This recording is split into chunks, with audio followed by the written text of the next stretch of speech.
Next one is force between two parallel infinitely straight current carrying conductors. दो straight current carrying conductors के बीच में force की बात कर रहे हैं.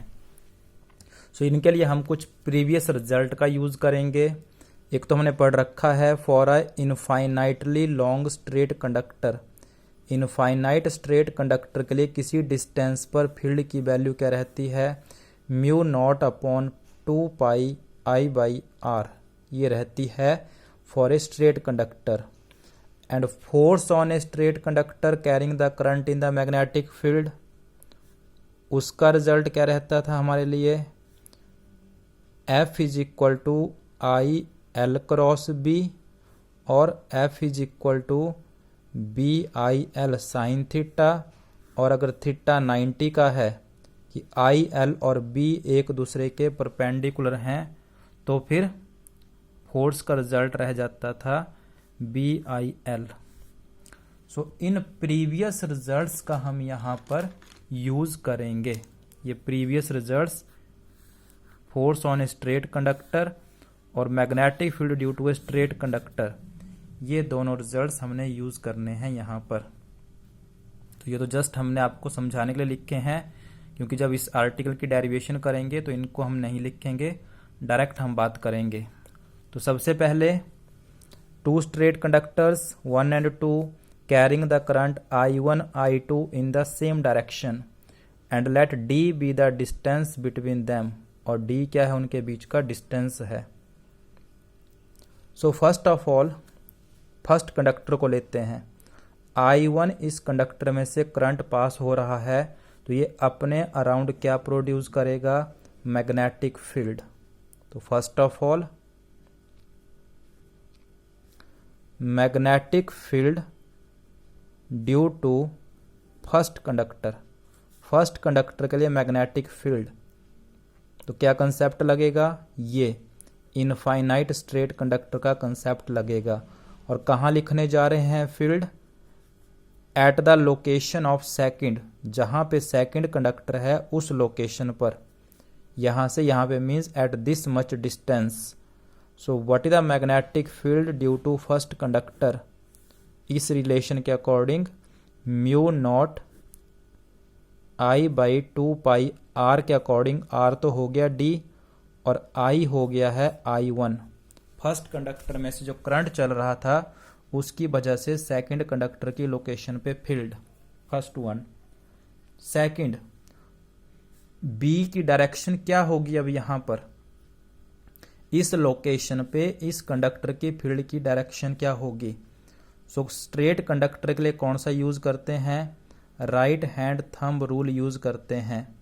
और कैसी होती हैं स्ट्रेट कंडक्टर के लिए फील्ड लाइंस, कोसेंट्रिक सर्कुलर. तो अगर हम यहाँ पे रफली सा दिखा दें, तो इस स्ट्रेट कंडक्टर के लिए हम ऐसे दिखाएंगे, कोसेंट्रिक सर्कुलर्स दिखाने नहीं हैं, जस्ट हम रिप्रेजेंटेशन की बात कर रहे हैं. तो इस तरीके से बनेंगे कोसेंट्रिक सर्कुलर्स. और उनके ऊपर अगर आप क्या लगाओगे, राइट हैंड थंब रूल लगाते हैं, तो एरो के निशान इन दिस सेंस बनेंगे. और इन एरो के साइन के अकॉर्डिंग जब आप यहाँ पे आओगे तो मैग्नेटिक फील्ड क्या रहती है, इन फील्ड लाइंस के टेंजेंट. सो टेंजेंट के कंसेप्ट के अकॉर्डिंग B1 क्रॉस लगा के दिखा दिया into the plane of the paper. So in this way we will find out the direction of the B1.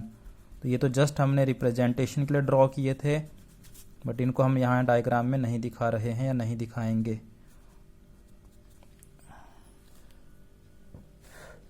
So this is the magnetic field B1 inward into the paper,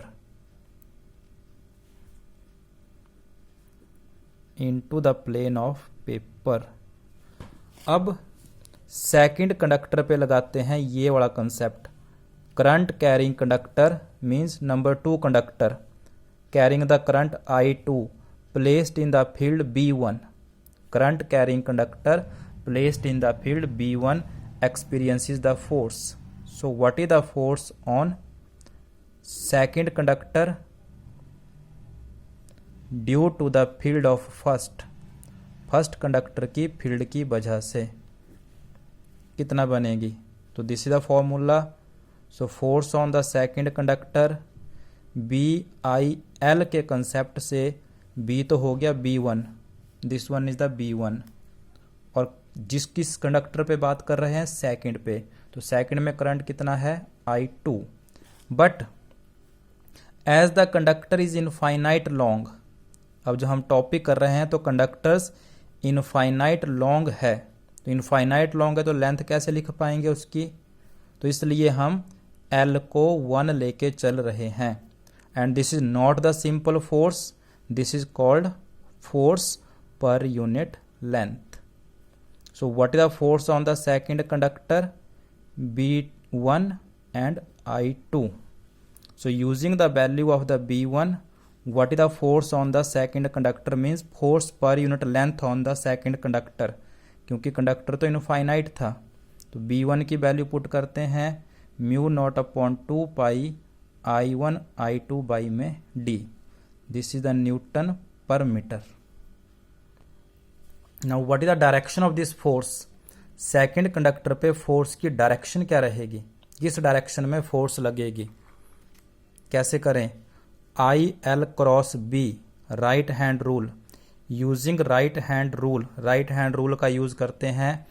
IL इस तरफ है और B आपका अंदर की तरफ है, B अंदर को है, IL इस सेंस में है।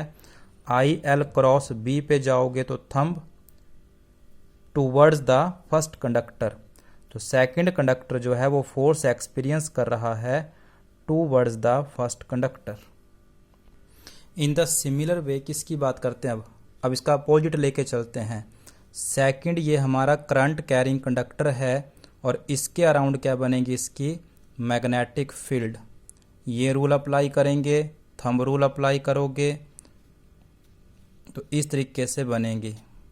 तो what is the direction of the field, second conductor की कहाँ पे, at the location of first, magnetic field due to second conductor. अब सेकंड हो गया करंट कैरिंग कंडक्टर और उसके चारों तरफ बन रही है उसकी मैग्नेटिक फील्ड। B2 सेकंड की फील्ड फर्स्ट की लोकेशन पे, स्ट्रेट का फॉर्मूला लगाते हुए I2 बाई में D, बट किस तरफ, एरो का निशान देखोगे इस तरीके से कोसेंट्रिक सर्कुलर होंगे और एरो के according outward, this one B2 that is outward, ये रहेगी डायरेक्शन। अब फर्स्ट पे कंसेप्ट, फर्स्ट क्या बन गया, current carrying conductor placed in the field of second experiences the force this one, but force नहीं निकालेंगे, फिर से फोर्स पर यूनिट लेंथ।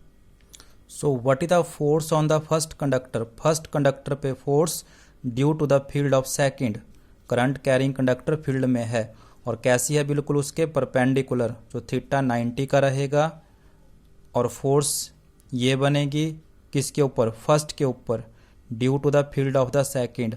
फिर से कंडक्टर इनफाइनाइट है तो लेंथ 1 मान के क्या निकाल रहे हैं, force per unit length. Answer comes out to be same, आप क्या देख सकते हैं, F1 इक्वल टू F2, दोनों फोर्सेस के रिजल्ट सेम आ रहे हैं। बट द डायरेक्शन यहाँ भी लगाइए राइट हैंड रूल, तो direction of the force on the first क्या रहेगी, टूवर्ड्स सेकंड, सेकंड की तरफ को। सो दोनों कंडक्टर्स एक दूसरे की तरफ को अट्रैक्ट करते हैं। फोर्सेस के मैग्नीट्यूड तो इक्वल हैं, डायरेक्शन अपोजिट हैं, तो हम क्या पा रहे हैं कि two parallel conductors carrying the current in the same direction they attract each other, एक दूसरे को अट्रैक्ट करते हैं, and this is the force per unit length between them.